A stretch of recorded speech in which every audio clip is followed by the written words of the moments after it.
कहानी की शुरुआत में हमें एक फैमिली को दिखाया जाता है जो हंसी खुशी अपनी जिंदगी गुजार रहे होते हैं, लेकिन उन्हें पता नहीं था कि कुछ ही मिनट बाद उनके साथ कुछ ऐसा होने वाला है जिसके बारे में सोचने से भी डर लगता है। जब पति पत्नी अपने बातचीत में मसरूफ थे, तभी अचानक उन्हें बाहर से लोगों की चीखने चिल्लाने की आवाजें सुनाई देने लगती हैं। जब वो दोनों घर से बाहर निकले तो उन्होंने देखा कि बाहर लोगों के बीच हलचल मची हुई है। लोग अपने अपने घरों को छोड़कर भाग रहे थे, जैसे कुछ बड़ा होने जा रहा हो। जेसन और बेथ ने देखा कि हमारे पड़ोसी भी घबराए हुए जल्दी जल्दी अपना घर खाली कर रहे हैं। जेसन ने पड़ोसी से पूछा कि आखिर वजह क्या है, तुम लोग क्यों घर छोड़कर जा रहे हो?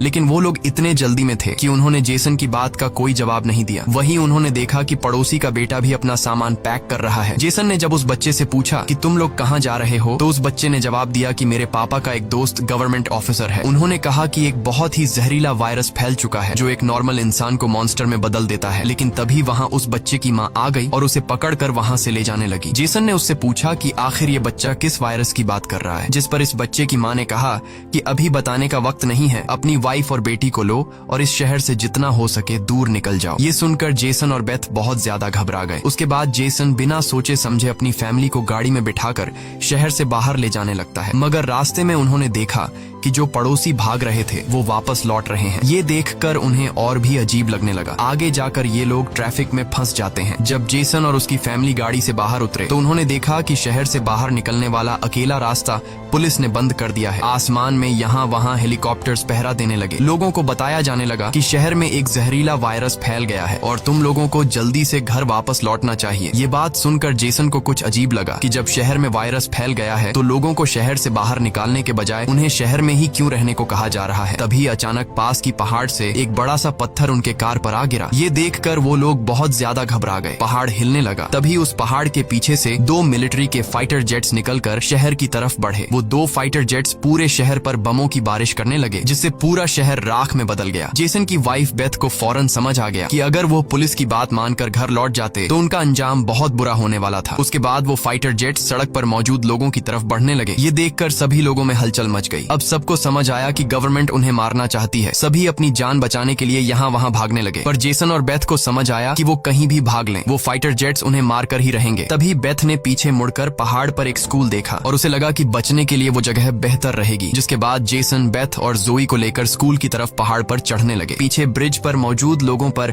फाइटर जेट्स बम गिराने लगे। ये तीनों तेजी से दौड़ते हुए स्कूल तक पहुंच जाते हैं और खुशकिस्मती से वहां उन्हें एक टनल मिल जाता है और बम धमाके से कुछ ही सेकंड पहले वो जल्दी से उस टनल में घुस जाते हैं। जैसे ही बंकर का दरवाजा बंद हुआ, ऊपर एक जोरदार धमाका हुआ, लेकिन खुशकिस्मती से ये लोग बंकर के नीचे थे और इनकी जान बच गई। मगर इनके लिए हैरानी की बात ये थी कि आखिर ये कौन सा वायरस था कि गवर्नमेंट को शहर के सभी लोगों को मारना पड़ा। वो लोग कुछ भी नहीं समझ पा रहे थे। बस उन्हें ये पता चल चुका था कि अगर जिंदा रहना है तो चुपचाप बंकर में जिंदगी गुजारो। लेकिन इनके लिए परेशानी की बात ये थी कि आखिर ये लोग यहाँ कब तक जिंदगी गुजारेंगे और उन्हें पेट भरने के लिए खाने पीने का क्या करना होगा। अच्छी बात ये थी कि वहाँ ढेर सारा एक्सपायरी खाना रखा हुआ था जो 3 लोगों के लिए काफी लंबे समय तक चल सकता था। जेसन की वाइफ बेथ बहुत ज्यादा परेशान थी। वह अपनी बेटी जोई के बारे में सोचने लगती है कि अगर ये बीमार हो गई तब इसका क्या करेंगे। और बेथ दरवाजा बंद करते समय उसका हाथ भी लग गया था जिसमें चोट आई थी। वो दोनों इस बात को लेकर भी घबरा रहे थे कि कहीं इस जहरीले वायरस ने उनकी बॉडी पर भी अटैक न कर लिया हो। मगर अभी ये सोचने का वक्त नहीं था। उन्हें अब इस बंकर को सेफ बनाना था ताकि ऊपर बंकर का दरवाजा कोई खोल न सके। जेसन ने लोहे की जंजीर से बंकर का दरवाजा मजबूती से बंद कर दिया और तय किया कि अब उन्हें यहीं पर छिपकर जिंदगी गुजारनी है। लेकिन जमीन के नीचे रहने का जीवन आसान नहीं था। हर दिन वही एक जैसा खाना, पीने के लिए कीचड़ से भरा हुआ पानी और खाली समय में वह ताश खेलते। बाहर की दुनिया से उनका पूरी तरह से कनेक्शन कट चुका था। कई दिनों तक यहाँ रहने के बाद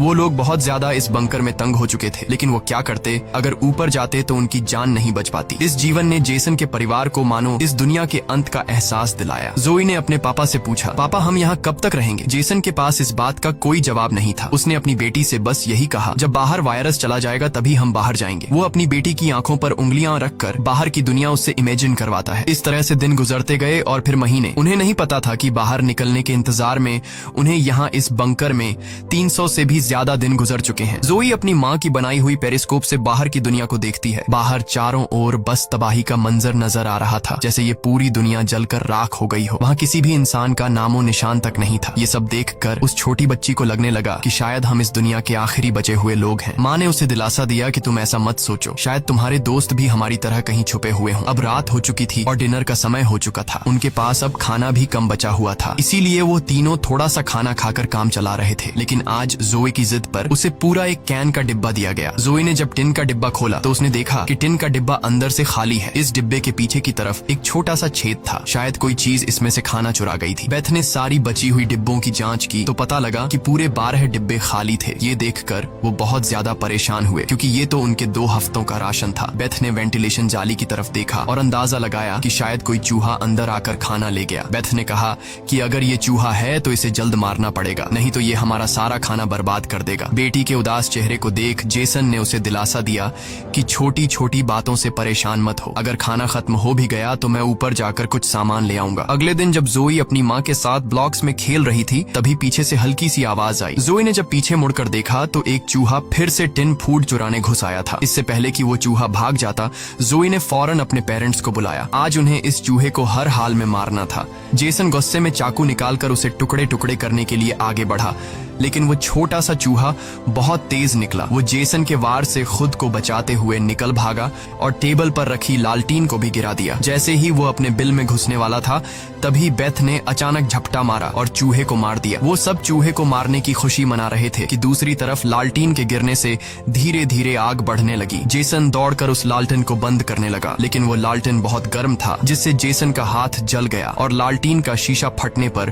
पूरे टेबल में आग लग गई। बेथ ने पर्दा फाड़कर आग बुझाने की कोशिश की। जेसन ने नल से आधी बाल्टी पानी निकालकर उस आग पर डाला। जैसे तैसे करके उन दोनों ने उस आग को बुझा लिया, लेकिन खतरा अभी टला नहीं, बल्कि अब उनके लिए और भी मुश्किल बढ़ने वाली थी, क्योंकि आग तो वो लोग बुझा चुके थे, मगर आग से निकलने वाले धुएं ने पूरे बंकर को धुएं से भर दिया था और वह धुआं धीरे धीरे वेंटिलेशन जाली से ऊपर की तरफ निकल रहा था। ये देखकर वो सब घबरा गए, क्योंकि ये धुआं उनका वहां होने का ठिकाना जाहिर कर रहा था। अब सब लोग सांस रोक कर बैठे थे। जेसन ने कहा कि शायद रात का अंधेरा धुएं को छुपा लेगा और किसी को हमारे ठिकाने के बारे में पता नहीं चल पाएगा। वो तीनों डर के साए में पूरी रात जागते रहे। अगली सुबह उन्होंने खुद के तसल्ली के लिए पेरिस्कोप से बाहर झांक कर देखा तो उनके पैरों तले जमीन खिसक गई। उन्होंने देखा कि बाहर तो पूरा धुएं का गुबार उठा हुआ था। ये देखकर उन लोगों की बेचैनी बढ़ने लगी। उन्हें पूरा यकीन हो गया था कि उनके ठिकाने का राज खुल चुका है। तभी बीत ने कहा कि अगर धुआं उठा है तो उस पास राख भी जमा हुआ होगा, जिसकी जांचबीन करते हुए हमारे ठिकाने का पता चल सकता है। इसीलिए अब हमें राख की सफाई करनी होगी। जिसके बाद पति पत्नी ने बाहर जाकर सफाई करने का फैसला किया। जाने से पहले जेसन ने अपनी बेटी जोए से कहा कि जोए, मुझे प्रॉमिस करो कि बाहर से चाहे तुम्हें आवाज आए या फिर कुछ भी हो जाए, बस तुम्हें बाहर नहीं निकलना है। बेटी से वादा लेने के बाद उन्होंने दरवाजे की जंजीर खोली, बाहर की आवाजों को ध्यान से सुना और जब यकीन हुआ कि बाहर कोई भी नहीं है तब दोनों ने मिलकर बंकर का दरवाजा खोला और बाहर निकल गए। अब उनकी बेटी अकेली अंदर रह गई। वो अपने पेरेंट्स का इंतजार कर रही थी, लेकिन बहुत देर तक इंतजार करने के बाद भी जब उसके माता पिता वापस नहीं आए तो उसने स्टूल पर चढ़कर दूरबीन से बाहर के हालात देखने लगी। जल्द ही उसने देखा कि उसके माता पिता बंकर के दरवाजे को छुपाने की कोशिश कर रहे थे, लेकिन तभी जोए ने कुछ ऐसा देखा जिससे उसकी सांसें गले में अटक गईं। उसने देखा कि दूर जंगल में एक काली परछाई तेजी से उनकी तरफ बढ़ रही है। बच्ची ने जोर से चिल्लाकर पापा को पीछे देखने को कहा, लेकिन दूरी बहुत ज्यादा थी। उसके माता पिता सुन ही नहीं पाए। घबराहट में बच्ची अपने डर को भूल गई और सीढ़ी पर चढ़कर बंकर से बाहर निकल आई। बाहर आते ही उसे एहसास हुआ कि उसके माता पिता अब वहाँ नहीं थे। बच्ची ने बेचैनी में जोर जोर से अपने माता पिता को पुकारना शुरू किया। तभी पीछे से अचानक उसका मुंह किसी ने दबोच लिया। ये कोई और नहीं बल्कि उसकी माँ थी। कुछ सेकंड्स बाद एक जंगली हिरण का झुंड तेजी से वहाँ से गुजरा। हालांकि वो तीनों बाल बाल बचे, लेकिन बीत का डर और ज्यादा बढ़ने लगा। इन हिरणों का इस तरह भागना जरूर किसी खतरनाक चीज से बचने की कोशिश थी।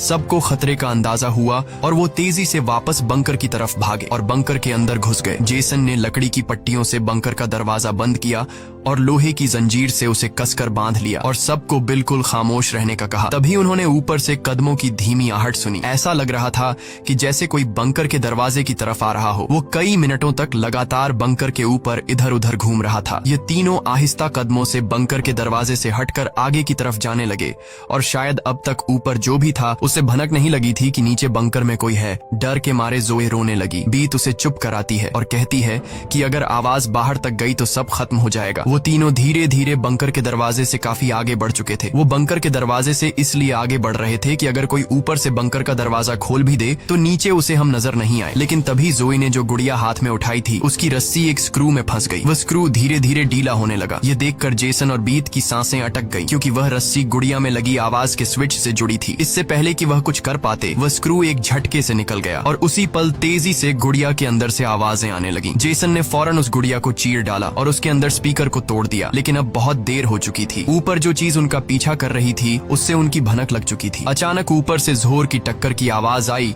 और फिर भारी कदमों की गूंज सीधा बंकर के दरवाजे के ऊपर रुक गई। उसने आखिरकार उनका ठिकाना ढूंढ ही लिया और उसे खोलने की कोशिश करने लगा। वह बंकर के ढक्कन को जोर से धकेल रहा था और जंजीरों से बंद होने के बावजूद खतरा साफ महसूस हो रहा था। राक्षस को पता चल चुका था कि जरूर नीचे कोई मौजूद है। हालांकि वह दरवाजा मजबूत जंजीरों से बंद था, लेकिन उस चीज की भयानक ताकत के सामने वह जंजीरें एक एक करके टूटने लगी। यह देखकर जेसन को पता चल चुका था कि दरवाजा अब ज्यादा देर टिक नहीं पाएगा। इसलिए वो तेजी से अंदर भागा और वाटर पंप का पाइप उखाड़ने लगा। यहाँ बेथ ने भी हिम्मत दिखाई और सीढ़ी पर चढ़कर अपने शरीर का वजन इस्तेमाल करते हुए चैन को खींचकर दरवाजा बंद रखने की कोशिश करने लगी। लेकिन फिर भी लोहे का ढक्कन धीरे धीरे खुलने लगा। तभी उसी वक्त दरवाजे के ऊपर एक काला साया नजर आया, जिसकी आंखें एक बल्ब जैसी चमक रही थीं, जैसे उन तीनों की मौत ऊपर से उनको देख रही हो। जेसन ने बिना सोचे पाइप से उस पर हमला कर दिया, जिससे वो पीछे गिर पड़ा। जेसन ने जल्दी से वो पाइप दरवाजे में फंसाकर दरवाजे को बंद कर दिया और वो चीज वहां से भाग जाती है। लेकिन जेसन का शरीर अब भी बुरी तरह कांप रहा था। वह कभी सोच भी नहीं सकता था कि बाहर की दुनिया में न सिर्फ बेरहम सोल्जर्स थे बल्कि खतरनाक राक्षस भी घूम रहे थे। वह पूरा परिवार सीढ़ियों के पास मायूस बैठ जाता है, क्योंकि अब उनका ठिकाना उजागर हो चुका था। अब किसी भी वक्त उन पर हमला हो सकता था और उन्हें इस बात का अंदाजा भी हो चुका था कि इस बार तो एक आया था, लेकिन अगली बार जब वो आएंगे तो उनकी तादाद काफी ज्यादा होगी और हम उनके सामने कुछ नहीं कर पाएंगे। थोड़ी देर बाद अचानक अलमारी हिलने लगी। जेसन और बेथ समझ गए कि उसने अपने बाकी साथियों को भी बुला लिया है। ऊपर से तेज कदमों की आवाजें सुनाई देने लगी, मानो हजारों जीव उनके सिर पर दौड़ रहे हों। फिर वह सभी बंकर के दरवाजे पर इकट्ठा हो गए। उनके डर से नीचे जेसन, बेथ और जोए कांप रहे थे। तभी उन्होंने अचानक एक जबरदस्त हमला शुरू कर दिया। इस बार की ताकत पहले से कहीं ज्यादा थी। मजबूत लोहे का दरवाजा टूटकर नीचे गिरा और बंकर के दरवाजे पर ढेर सारी आंखें चमकने लगी, जिसे वह लोग डर के मारे पीछे की तरफ भागने लगे। लेकिन वह राक्षस भी उनके पीछे चलते आ रहे थे। बेथ ने अपनी तेल की लैंप फेंक दी और उनके और अपने बीच पर्दे में आग लगा दी और अलमारी को पकड़कर दोनों ने उनके बीच रास्ते को ब्लॉक कर दिया। वह सभी तेजी से बंकर के अंदर की तरफ भागने लगे, पर वह लोग जानते थे कि यह सब उन्हें ज्यादा देर नहीं रोक सकते। उनके पास अब बचने का कोई रास्ता नहीं था। तभी बच्ची को जमीन की ओर खुलने वाला एक वेंटिलेशन दिखाई दिया। जेसन ने ताकत से उसे तोड़ा और पूरी जान लगाकर अपनी पत्नी और बेटी को बाहर की ओर धकेल दिया। लेकिन जब खुद बाहर निकलने की कोशिश की तो तंग जगह के कारण वह अटक गया। दूसरी तरफ राक्षस उसकी ओर बढ़ रहे थे। अब जैसे तैसे करके जेसन को यहाँ से निकलना था। उसे कोई दूसरा रास्ता नजर नहीं आया, इसलिए उसने अपने कंधे की हड्डी तोड़ डाली, जिससे वह दर्द से चीखने लगा। पर जल्दी से वह खुद को संभालकर वेंटिलेशन में घुस गया। बेथ बिना समय गवाए पूरी ताकत से जेसन को बाहर खींचने लगी। जेसन जैसे ही बाहर निकलने ही वाला था, तभी एक विशाल जीवी ने आकर जेसन के पैर को पकड़ लिया। जेसन समझ गया कि अब उसका बच पाना नामुमकिन है। अब भाग निकलने की कोई उम्मीद नहीं थी। जेसन ने अपनी पत्नी से आंखें मिलाते हुए कहा कि जो भी हो जाए जोए को कुछ नहीं होने देना, और अगले ही पल वह राक्षस उसे बंकर में खींच लेता है। लेकिन जेसन बंकर में राक्षस से डरने के बजाय उनसे कहता है कि आओ देखता हूँ तुम में कितना दम है। बेथ और जोए ने जब नीचे देखा तो बंकर में से तेज चीखने की आवाजें आ रही थीं। बेथ समझ गई कि उसका पति उन्हें भागने का समय देने के लिए लड़ रहा है। वह दर्द में भी अपनी बेटी को लेकर वहां से निकल पड़ी और राक्षस से बचते हुए वह काफी दूर आए। लेकिन भागते भागते उन्हें कुछ अजीब महसूस हुआ। उन्होंने देखा कि जो हाईवे बाहर की दुनिया तक खुलता था, अब वहां ऊंची दीवार खड़ी थी, यानी अब इस शहर से कोई भी बाहर नहीं निकल सकता है। तभी वहां हेलीकॉप्टर दूर से उड़ता हुआ आया। जब बेथ ने पीछे मुड़कर देखा तो वह एक आर्मी हेलीकॉप्टर था। वह हेलीकॉप्टर तेजी से उनके पास आकर उन पर अपनी तेज स्पॉटलाइट चमकाई। ये दोनों जैसे ही वहां से भागने वाले थे, तभी ऊपर से उन पर एक बड़ा जाल आ गिरा, जिसमें ये दोनों फंस गए। वह दोनों हर एक संभव तरीके से जाल से खुद को छुड़ाने की कोशिश करने लगी, लेकिन जाल ने इन दोनों को बुरी तरह से जकड़ लिया था। बेथ ने जाल की जाली के बीच से देखा कि कुछ हरी आंखों वाले काले साए उनके पास आ रहे हैं। तभी यहाँ हमें कहानी का असल राज मालूम हुआ। ये जो बंदूक थामे पीली आंखों वाले लोग जिसे हम राक्षस समझ रहे थे, ये असल में कोई एलियन या फिर वायरस से इन्फेक्टेड लोग नहीं थे, बल्कि ये तो मिलिट्री के सोल्जर्स थे जो गैस मास्क और नाइट विजन ग्लासेस लगाए हुए थे। वही आंखें जिसकी पीली चमक उन्हें किसी दूसरी दुनिया का दिखा रही थी। लेकिन सवाल आता है कि आखिर आर्मी वाले इन लोगों के जान के दुश्मन क्यों बने हुए थे। ये सारा राज आपको आगे की थोड़ी सी बची हुई स्टोरी में मालूम पड़ जाएगा। अब बेथ और जोए दोनों इन सोल्जर्स के कंट्रोल में थे। इनमें से एक सोल्जर ने एक बड़ी सी इंजेक्शन निकाली और दोनों के गले में बारी बारी से चुभा दी। जब इनके ब्लड को टेस्ट किया गया तो पता लगा कि ये दोनों भी जहरीले वायरस से इन्फेक्टेड हैं, जिसका मतलब कि ये दोनों इस धरती के लिए एक खतरा हैं, यानी अब इन्हें मार दिया जाएगा। असल में जब वायरस पहली बार फैला था तभी इस छोटे से शहर के कई लोग इसकी चपेट में आ चुके थे। ये वायरस हवा से फैलता था और ये वायरस एक इंसान से दूसरे इंसान को बहुत ही जल्दी लग जाता। इन्फेक्टेड लोग खुद भी नहीं जानते थे कि वो बीमार हैं और गवर्नमेंट के पास इस वायरस को रोकने का कोई एंटीडोट नहीं था। इन्फेक्टेड लोगों को मारने के अलावा गवर्नमेंट के पास दूसरा कोई रास्ता नहीं था। बेथ रो रो कर कहती है कि प्लीज मेरी बच्ची को जाने दो। जब बेथ ने देखा कि ये सोल्जर्स उसकी छोटी बेटी को भी नहीं छोड़ने वाले तो वो पूरी तरह गुस्से में आ गई। उसके चेहरे पर काले निशान उभरने लगे। लेकिन इससे पहले कि वो कुछ कर पाती, एक सोल्जर की गर्दन से खून का फव्वारा फूट पड़ा। वो कोई और नहीं बल्कि मौत से लौट कर आया जेसन था। दरअसल बंकर में जेसन मरा नहीं बल्कि वहाँ वो खुद पर कंट्रोल खोकर वहाँ सभी सोल्जर्स को मार डाला। उस वक्त वो बहुत ज्यादा गुस्से में था। चेहरे पर काले निशान और आंखें गुस्से से लाल थीं